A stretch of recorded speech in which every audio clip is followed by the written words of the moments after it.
Hola, en esta primera clase vamos a estar hablando de la historia entre los testamentos.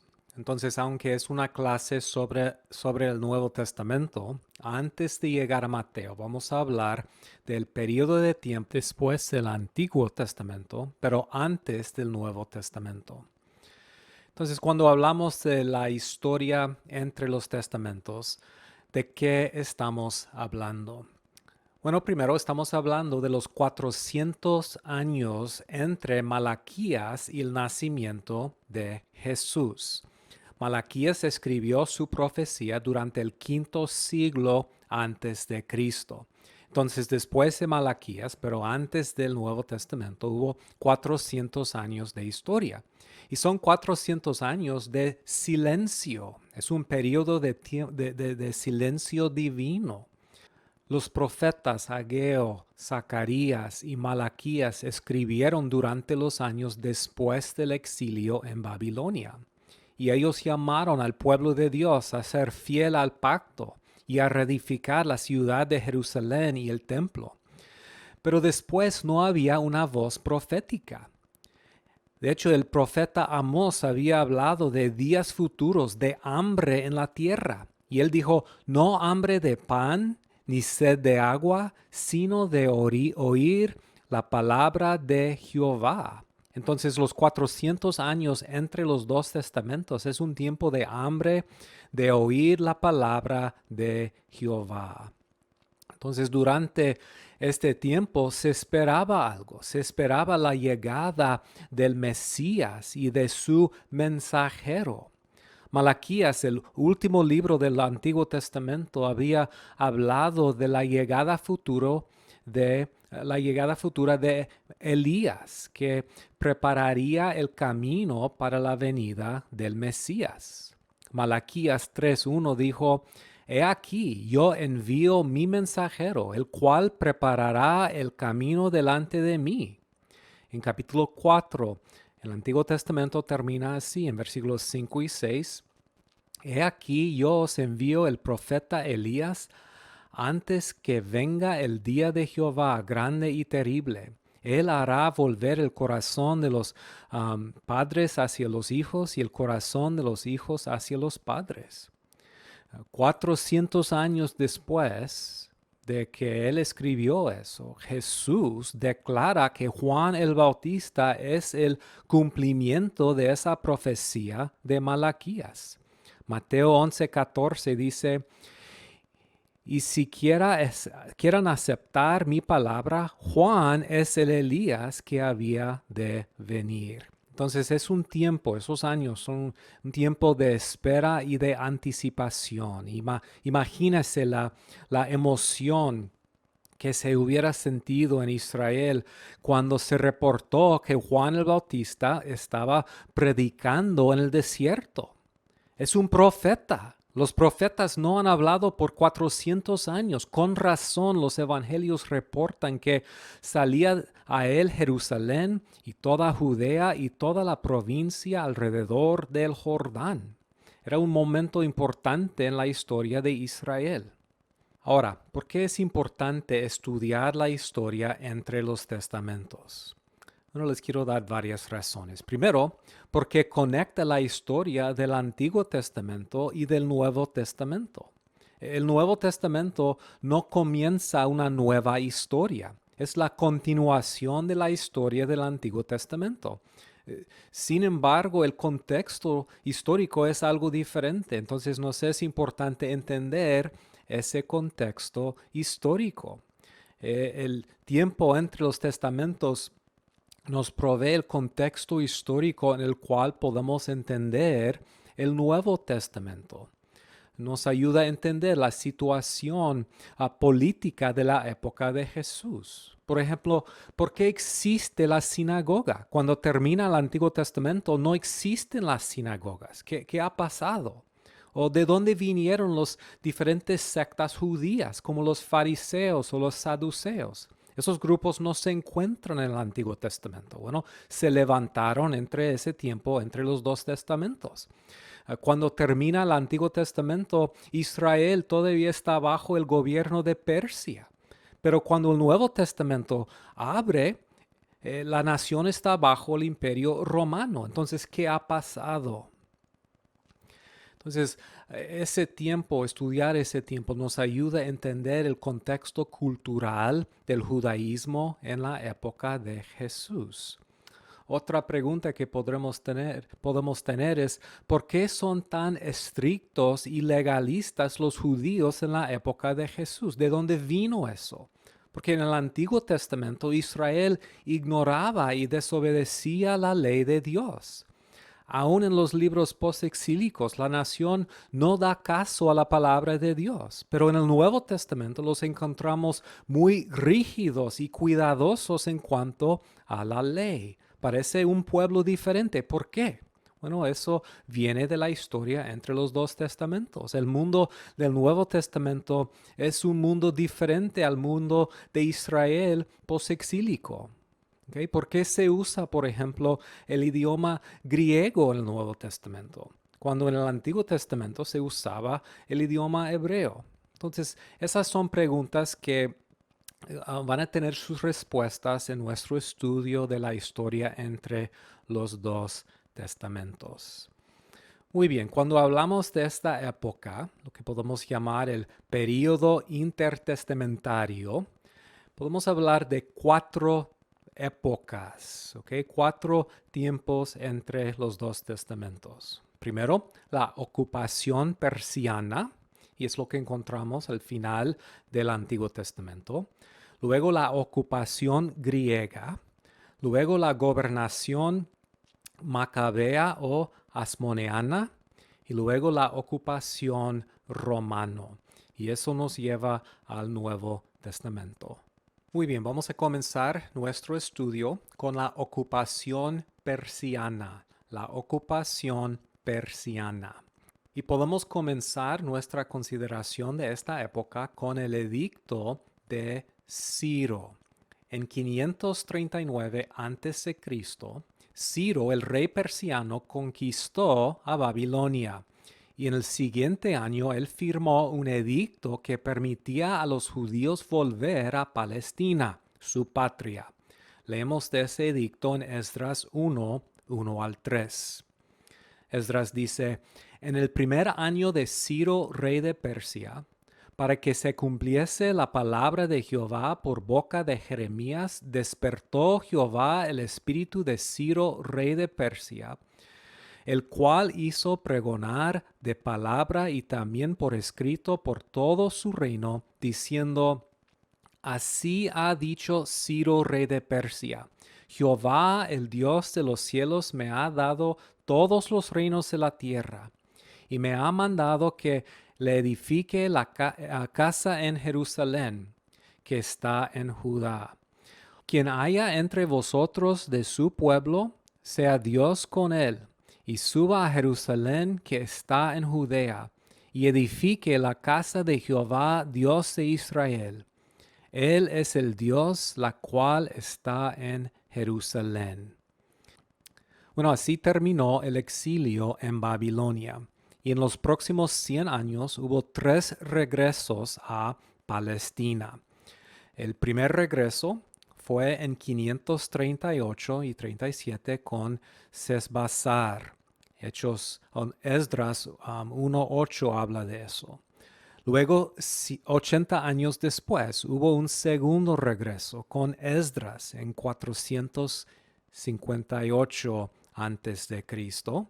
Y finalmente, 14 años después, hubo un tercer regreso, 444, con Nehemías. Ahora es importante entender la política de Ciro y de los persianos. Por la mayor parte, ellos dejaron a los judíos gobernarse a sí mismos, gobernar sus propios asuntos. No se imponieron mucho en el desarrollo de la nación.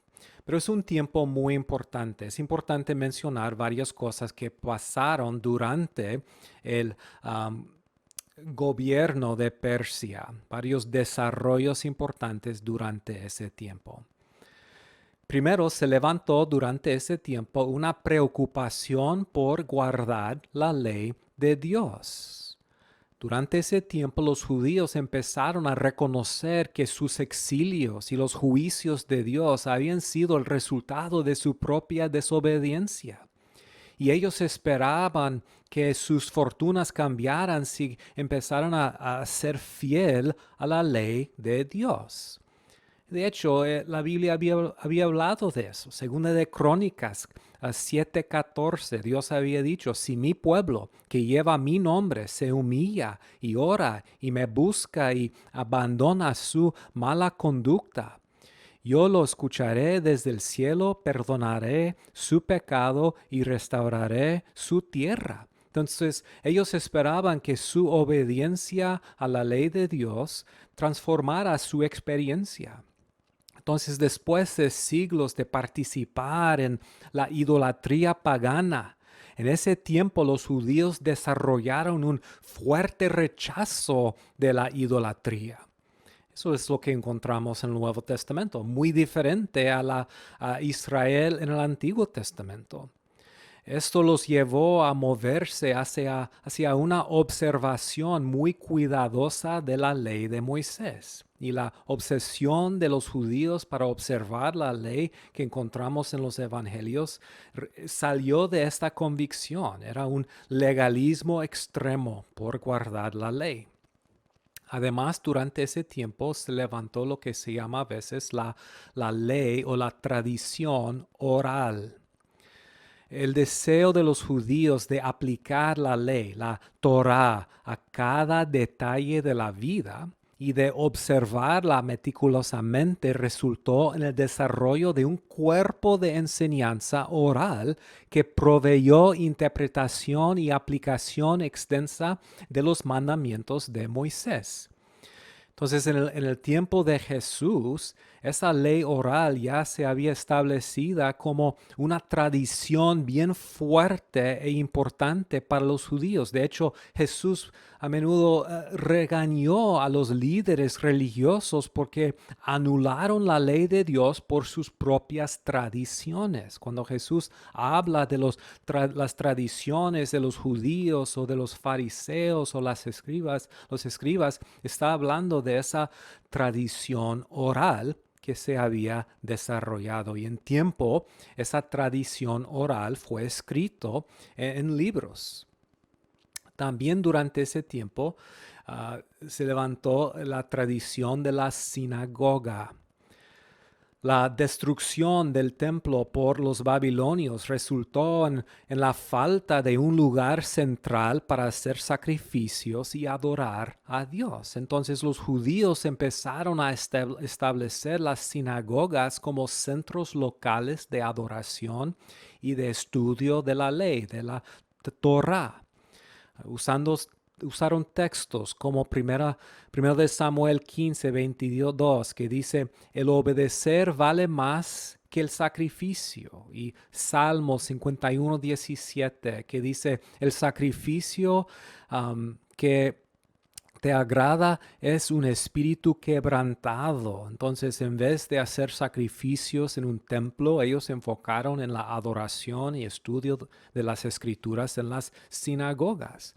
Ellos participaron en las oraciones de arrepentimiento y en las buenas obras como medios de hacer expiación por su propio pecado, en lugar de hacer el sacrificio de animales. Entonces, la sinagoga llegó de ser el centro de la vida diaria de los judíos. Fue el lugar donde la Torá fue enseñada al pueblo de Dios. Reemplazó, de hecho, para ellos en su vida diaria, el templo. También durante ese tiempo tenemos el uso del idioma arameo. Los babilonios y los persianos usaron el idioma arameo y también los judíos lo adoptaron. Aunque los líderes religiosos judíos enfatizaron el hebreo, el arameo fue la lengua franca, o sea, el idioma adoptado como el idioma común del pueblo. Y en el primer siglo ya fue usado así. Entonces, por ejemplo, en el libro de Marcos, varias veces Jesús habla en el arameo. Por ejemplo, en Marcos 5:41, él dice, Talita Kumi, o en Marcos 15:34, Eloi, Eloi, lama sabactani. Entonces son frases arameos y de hecho Marcos los traduce al griego para que la gente entendiera eso. El nombre judío también fue usado durante ese tiempo, antes del exilio babilónico. Después de los descendientes de Israel se llamaron ¿qué? Israelitas, ¿verdad? Pero en el Nuevo Testamento se usa el nombre judío. ¿Okay? ¿Por qué ese cambio de israelitas a judío? Bueno, durante ese tiempo un nombre que se usó para referirse a los habitantes de Judea, el reino del sur de Israel, era judaítas, pero parece que esa palabra fue difícil de pronunciar por los de habla arameo, entonces empezaron a usar una forma más corta, que es la palabra judío.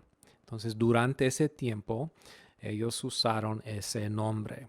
Entonces, esas son varias cosas que se levantaron durante esta época. Por eso es importante entender algo de lo que pasó durante la época entre los dos testamentos. Y la primera época de ese tiempo es la época persiana, la ocupación persiana de Israel. Muy bien. La siguiente época es la época de la ocupación griega, de 331 a 166 antes de Cristo. Las conquistas de Alejandro Magno o Alejandro el Grande. En 331 a.C., el general griego Alejandro Magno conquistó el imperio persiano. Increíblemente, en solo 13 años, él conquistó la gran mayoría del mundo conocido.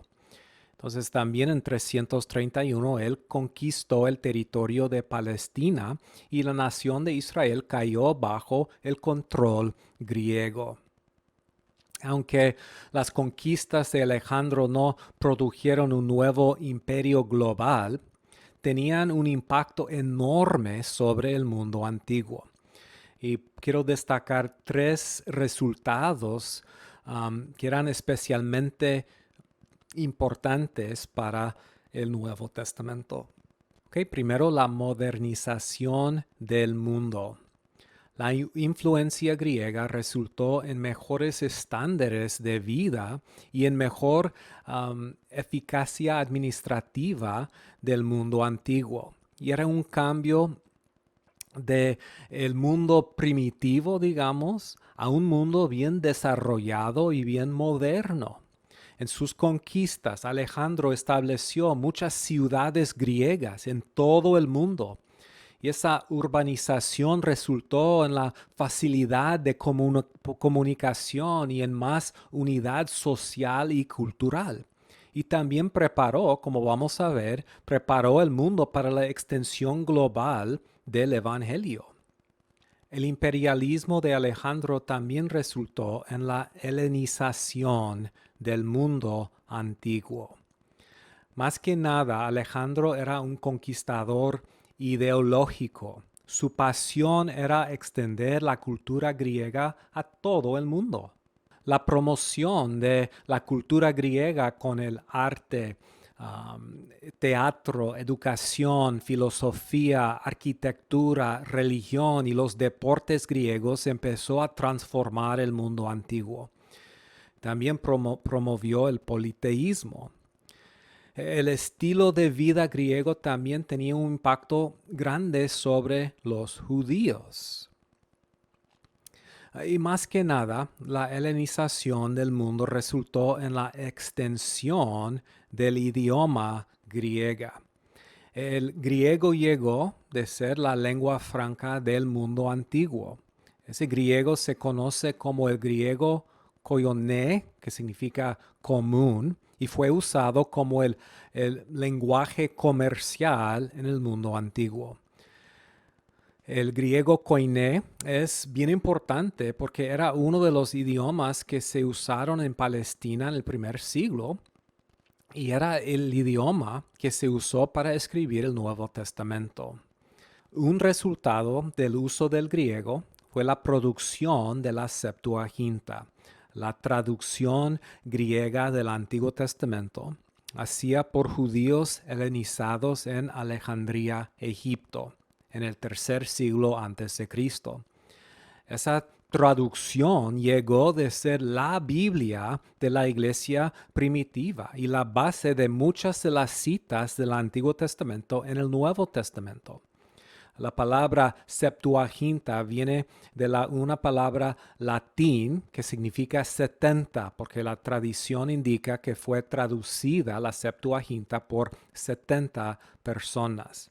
Y a veces se usan los números LXX, los números romanos, para referirse a la Septuaginta.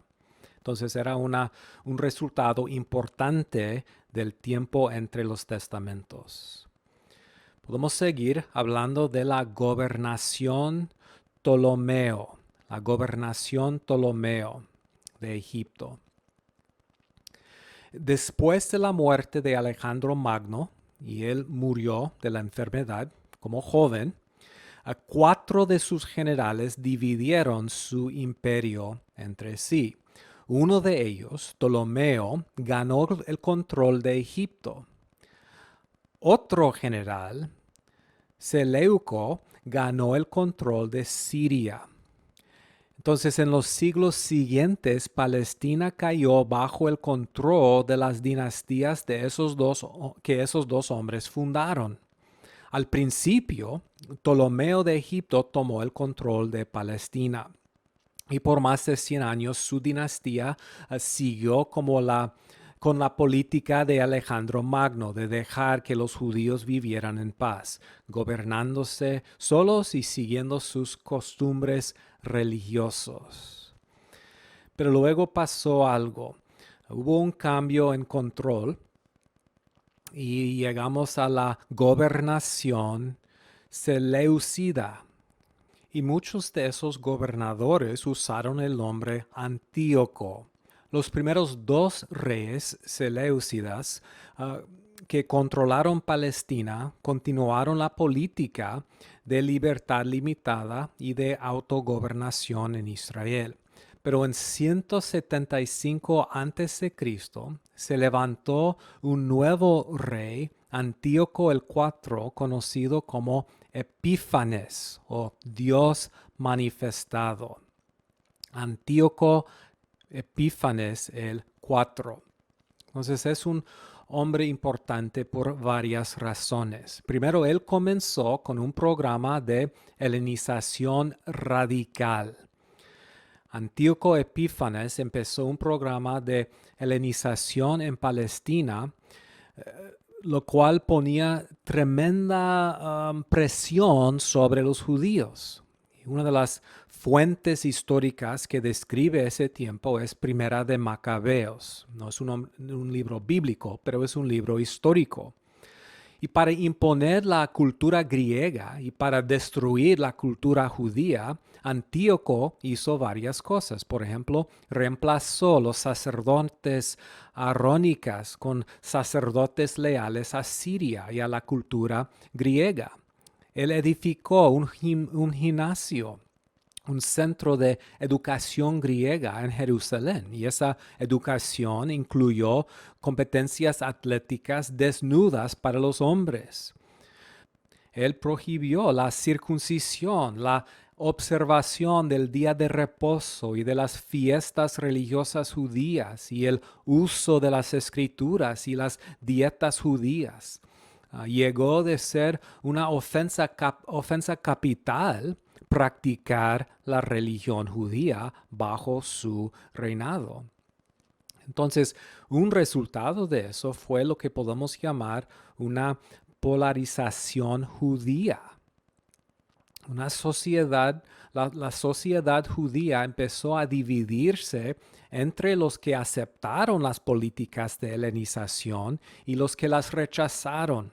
Los que eran leales a la ley de Moisés y a la preservación de la religión judía se llamaron el Hasadim, que significa los fieles. Lo que es especialmente importante en esa época es el desarrollo de un judaísmo nacionalista. La persecución de los judíos causó que se desarrollara un nacionalismo y una identidad judía bien fuerte y bien celosa. Y durante ese tiempo, Antíoco el IV Epífanes invadió a Jerusalén. El conflicto entre los dos grupos, los Hasidim, los judíos nacionalistas, y los judíos helenistas, llegó a su clímax cuando Antíoco Epífanes invadió a Jerusalén en 168. En ese evento, él destruyó la ciudad y sus muros y colocó una imagen del dios griego Zeus en el templo. Él edificó altares paganos en todo de Judea y en el día 6 de diciembre de 167 cometió la última blasfemia. Él sacrificó un cerdo sobre el altar sagrado en el templo de Jerusalén. Y ese evento fue profetizado por Daniel, el profeta Daniel, en Daniel 11:31. Se llama la abominación de desolación o la abominación desoladora.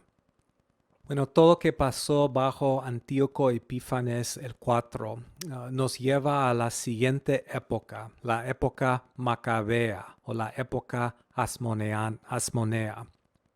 Y vamos a hablar de eso en la siguiente clase.